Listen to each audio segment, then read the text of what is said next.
Lanjutkan lagi.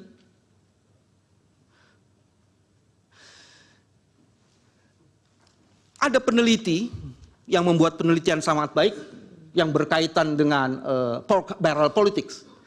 Ini dibuat oleh Arujo 2021 penelitiannya, ditulisnya, penyalahgunaan sumber daya negara oleh politisi seperti Bansos dan dalam hal ini Presiden serta BLT itu ternyata digunakan meraup suara dalam pemilu.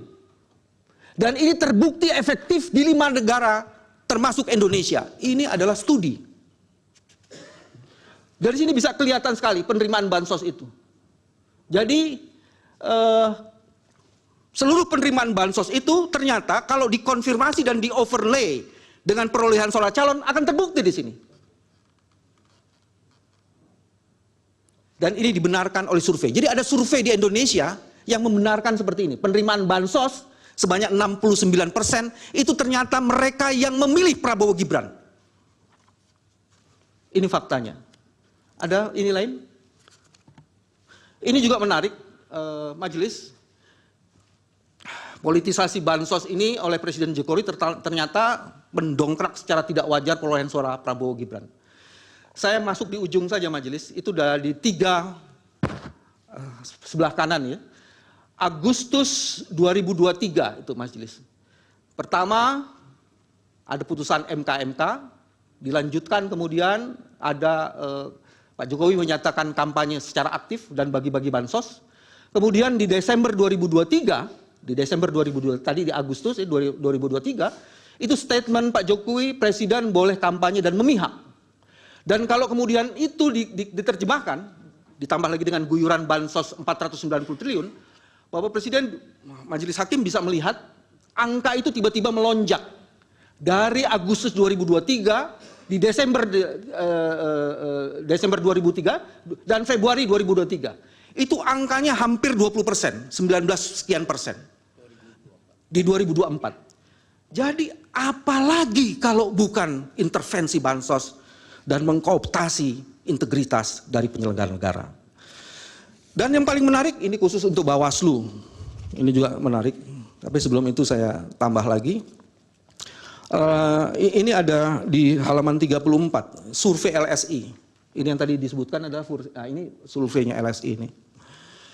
Menurut survei LSI, 69,3% penerima bansos mendukung Prabowo Gibran.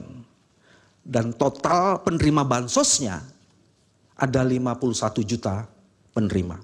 Ini survei. Kalau kita meyakini survei quick count, harusnya yakin juga dengan ini. Pemohon menemukan politisasi bansos itu juga terjadi di berbagai daerah. Ini ada sekitar 7. Saya mau sebut dari nomor 7 aja. Pembagian bansos di DKI Jakarta dengan tas berwarna identitas paslon. Saya tidak tahu di mana ada Bawaslu. Terdapat bansos berupa beras yang memuat calon wakil presiden dan calon wakil presiden. Terus kemudian di Gianyar, Bali, ketika Pak Jokowi membagikan bansos yang diwarnai insiden pencopotan baliho Ganjar Mahfud serta bendera Partai PDIP di sekitar lokasi penyerahan.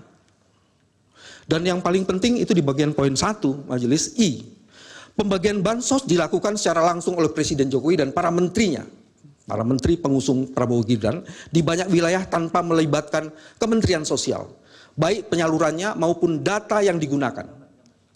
Penerimaan bansos seharusnya mengacu pada data Kementerian Koordinator Perekonomian yang diulangi.